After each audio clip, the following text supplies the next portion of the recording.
여러분, 오늘은 사사기 12장 1절에서 6절까지 말씀인데요. 에브라임의 교만이라는 제목으로 같이 함께 말씀을 나누겠습니다. 오늘 본문 말씀을 보면 에브라임 지파와 입다가 전쟁을 치르는 모습을 기록하고 있습니다. 암몬과의 전쟁에서 승리를 하고 길르앗의 입다가 길르앗의 지도자가 되었습니다. 뿐만 아니라 길르앗의 지도자가 되었다라는 것은 입다가 이스라엘의 사사가 되었다라는 의미도 됩니다. 그렇기 때문에 분명히 다른 지파들에게 이 입다의 이야기가 전파되었을 겁니다.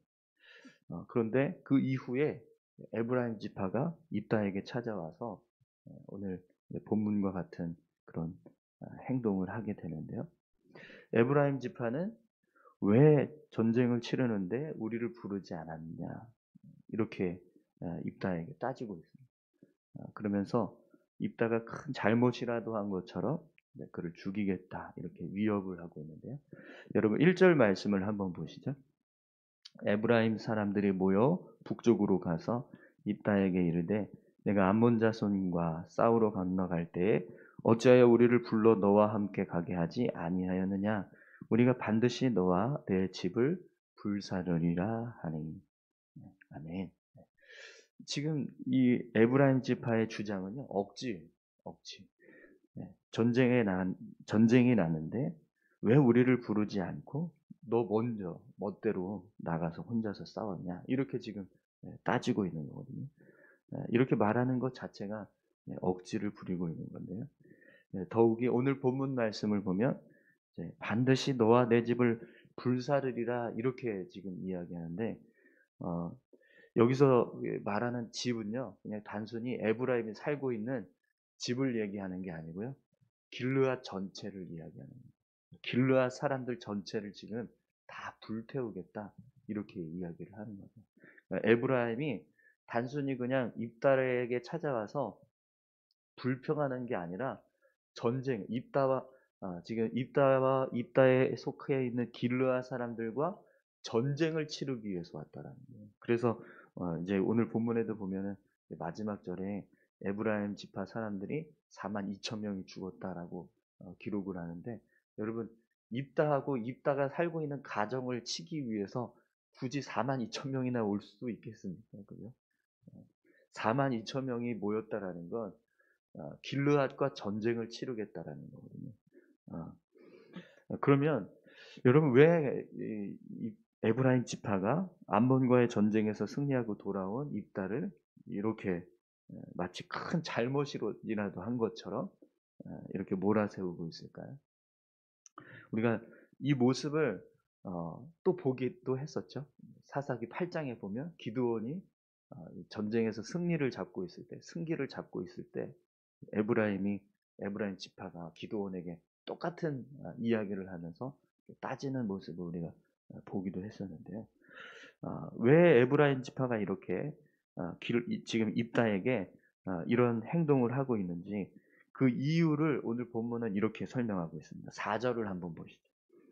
입다가 길르앗 사람을 다 모으고 에브라임과 싸웠으며 길르앗 사람들이 에브라임을 쳐서 무찔렀으니 이는 에브라임의 말이 너희 길르앗 사람은 본래 에브라임에서 도망한 자로서 에브라임과 므낫세 중에 있다 하였습니다.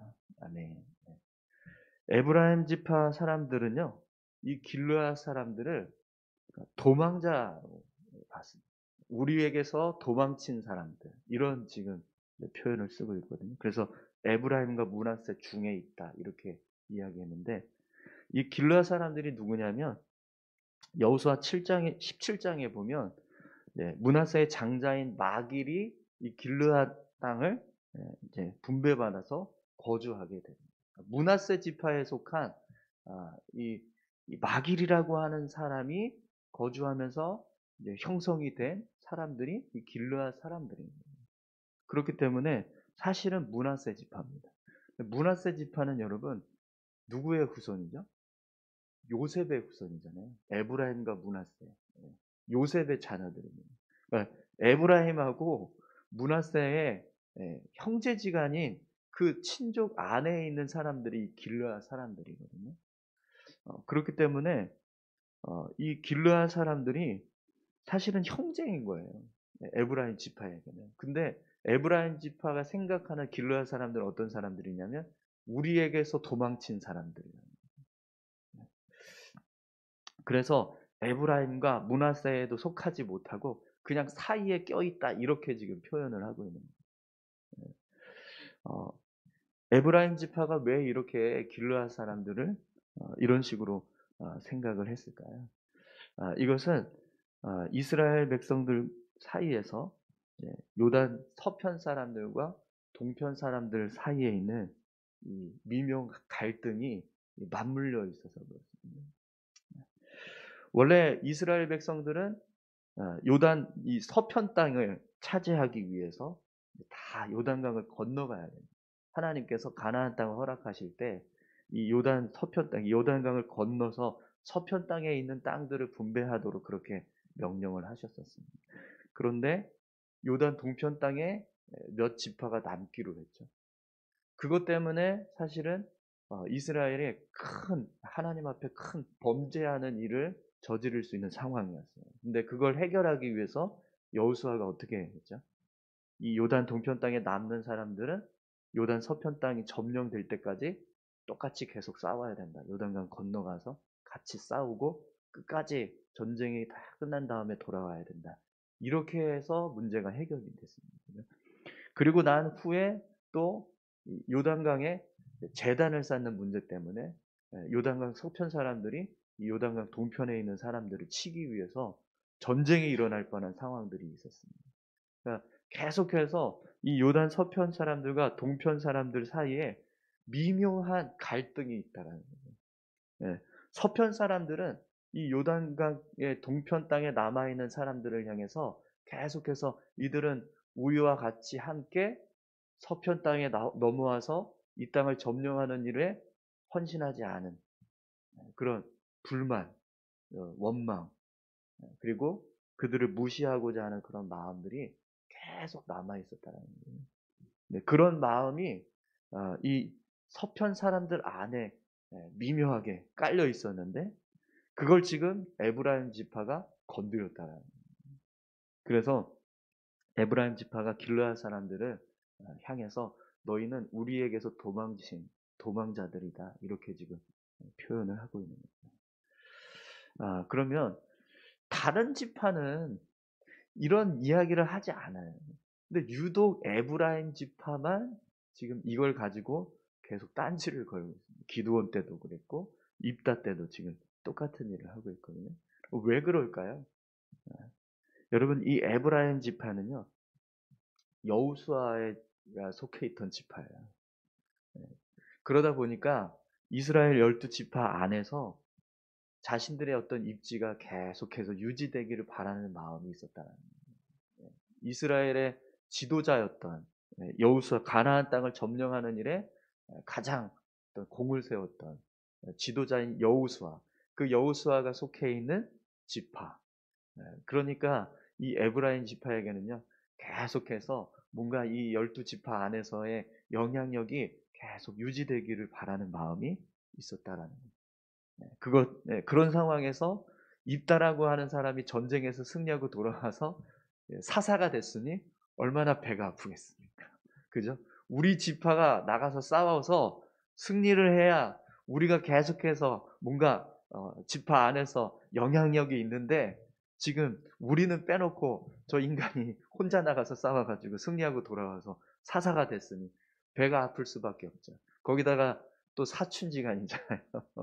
네, 우리나라 속담에 사춘이 땅을 사면 배가 아프다는 말이 여기서 나왔나 싶습니다. 네. 그런 상황인 거예요. 거기다가 또 한 가지 이 에브라임 지파가 교만해질 수 있었던 한 가지 사건이 있습니다. 그게 이제 기드온 사건인데요. 사사기 8장에 보면 기드온이 이제 미디안과 전쟁을 치를 때 똑같은 상황이 벌어졌어요. 왜 에브라임 지파가 기드온에게 왜 전쟁에서 나가서 싸우는데 우리를 먼저 부르지 않았느냐 그러면서 기드온을 책망을 해요. 그때 여러분 기드온이 뭐라고 이야기하는지 한번 보시죠. 8장 3절을 한번 보시겠어요? 사사기 8장 3절입니다. 기드온이 이 에브라임 지파를 향해서 이렇게 이야기합니다. 하나님이 미디안의 방백 오렙과 스웹을 너희 손에 넘겨주셨으니 내가 한 일이 어찌 능히 너희가 한 것에 비교가 되겠느냐 하니라. 기드온이 이 말을 하매 그때에 그들의 노여움이 풀리니라. 아멘. 어, 이 에브라임 지파가요, 이제 요단강 이 나루터를 점령하고 도망치는 미디안 군대를 이제 섬멸을 해요. 그래서 그때 잡혔던 이 미디안의 장수가 오렙과 수렙이라고 하는 장수들이었는데 이들을 손에 잡고 있었던 이제 에브라임 지파가 기드온에게 와서 막 따진 거예요. 왜 전쟁에 나가는데 우리를 부르지 않았냐 이렇게 따진 거죠. 그랬더니 기드온이 하는 말이 너희가 이 오렙과 스웹을 잡았던 이 일이 내가 행한 일보다 어찌 비교가 되겠느냐 이렇게 이야기합니다. 그러면서 기드온이 마치 자기가 한 일을 굉장히 작은 일인 것처럼 이야기를 하거든요. 그리고 에브라임 지파가 행한 일은 굉장히 큰 일인 것처럼 그렇게 이야기하는데, 그런데 여러분 여기에 굉장히 중요한 한 가지 영적인 사실이 담겨져 있습니다. 기드온이 행한 일은 사실 누구가 행하신 일이죠? 기드온이 행한 게 아니라 하나님이 행하신 일이에요. 근데 기드온은 마치 자기가 행한 일이 굉장히 작은 일이다 이렇게 표현을 했는데, 이건 바꿔서 얘기하면 하나님이 행하신 일은 작은 일이 되고 에브라임 지파가 행한 일은 큰 일이 되는 그런 상황이 되는 거예요. 그걸 지금 기드온이 이야기했단 말이죠. 근데 그 이야기를 들은 에브라임 사람들이 어떻게 해요? 인정해요. 그리고 그걸 마음을 노여움을 풀었다 이렇게 이야기를 합니다. 그러니까 에브라임 지파는 자신들이 행한 일이 하나님이 행한 일보다 더 크다라고 인정하는 꼴이 된 거예요. 그러니까 하나님 앞에서 이 모습은 영적으로 교만해질 수밖에 없는 모습이 되는 거죠. 이렇게 지금 에브라임 지파 안에는요, 교만할 수밖에 없는 상황들이 계속 있었습니다. 자신들이 여호수아의 지파였고 또 앞에서도 이렇게 기드온에게 똑같이 행동했더니 기드온은 우리가 진짜 큰 일을 한 것입니다. 이렇게 이야기하면서 시켜 세우고 하나님의 일보다 더 크게 일한 것처럼 그렇게 이야기했단 말이죠. 그러니까 그 모습이 결국에는요, 이 에브라임 지파 안에서 교만함을 계속 키워나가게 했다라는 겁니다. 그래서 여러분 오늘 본문 말씀을 보면 입다가 에브라임 지파에게 뭐라고 이야기하는지 한번 보십시오. 2절 3절 말씀 보겠습니다. 입다가 그들에게 이르되 나와 내 백성이 암몬 자손과 크게 싸울 때에 내가 너희를 부르되 너희가 나를 그들의 손에서 구원하지 아니한 고로 나는 너희가 도와주지 아니한 것을 보고 내 목숨을 돌보지 아니하고 건너가서 암몬 자손을 쳤더니 여호와께서 그들을 내 손에 넘겨주셨거늘 너희가 어찌하여 오늘 내게 올라와서 나와 더불어 싸우고자 하느냐 하니라. 아멘. 네. 사실은 입다가 부르지 않은 것도 아니에요. 에브라임 지파를 불렀는데 그들이 응답하지 않아서 올라오지 않았다라고 이야기합니다. 그런데 더 중요한 이야기가 있어요. 내가 그렇게 너희들이 돕지 않아서 목숨을 걸고 나가서 싸웠더니 하나님이 그 모습을 보고 나를 도와서 이 암몬과의 전쟁에서 내가 승리할 수 있게 되었다. 이렇게 이야기를 합니다. 이 이야기는 하나님이 도와주셔서 이번 전쟁에서 내가 승리한 거다. 이걸 지금 분명하게 이야기하는 거거든요. 그런데 너희가 지금 하나님이 도와서 전쟁에서 승리한 지금 나에게 와서 지금 전쟁에서 나가서 싸우는데 우리 부르지 않았다고 따지고 있는 거냐? 이렇게 이야기하는 거잖아요. 여기에는요, 너희가 지금 하나님 앞에 도전하는 거냐? 이 이야기가 지금 깔려 있는 거예요. 예. 일단은 분명하게 이 암몬과의 전쟁에서 승리한 것이 하나님의 도우심 때문이라는 걸 밝히고 있습니다. 하나님의 능력으로 이런 승리를 얻게 되었는데 그런 나에게 지금 시비를 걸고 있느냐 이렇게 이야기를 하는 거죠. 그럼 여러분 이 상황에서 하나님이 누구를 심판하실까요? 당연히 에브라임 지파. 그래서 오늘 본문을 보면 결국에는 에브라임 지파가 전쟁에서 패합니다. 입다와 길르앗 사람들이 이 에브라임 사람들을 멸하는데 무려 4만 2천 명이 죽음을 당합니다. 근데 얼마나 철저하게 이 에브라임 사람들을 색출해냈냐면 본문을 보십시오. 5절에서 6절입니다. 길르앗 사람이 에브라임 사람보다 앞서 요단강 나루턱을 장악하고 에브라임 사람의 도망하는 자가 말하기를 청하건대 나를 건너가게 하라 하며 길르앗 사람이 그에게 묻기를 내가 에브라임 사람이냐 하여 그가 만일 아니라 하면 그에게 이르기를 시볼렛이라 발음하라 하여 에브라임 사람이 그렇게 바로 말하지 못하고 시볼렛이라 발음하면 길르앗 사람이 곧 그를 잡아서 요단강 나루턱에서 죽였더라. 그때 에브라임 사람의 죽은 자가 4만 2천 명이었더라. 아멘. 지금 우리로 따지면 이런 거예요. 쌀 해보세요. 쌀. 근데 살 이렇게 대답하면 에브라임 사람이다 이렇게 해서 거기서 죽였다는 겁니다. 네. 그런 식으로 해서 4만 2천 명이 다 죽었습니다. 네. 에브라임 지파가 완전히 초토화 당하는 일이 벌어진 거예요. 하나님 앞에서 교만하니까요. 하나님이 그들을 이 길르앗 사람들의 손에, 입다의 손에 넘기셨다라는 거죠. 여러분, 에브라임 지파의 모습을 통해서 우리가 깨닫게 되는 것은요. 교만이 이렇게 무섭습니다. 교만은 죄의 근원이 됩니다. 교만한 자는요. 하나님께서 그냥 내버려 두지 않으신다는 거죠. 교만한 자는 하나님 앞에 온전히 설 수 없습니다.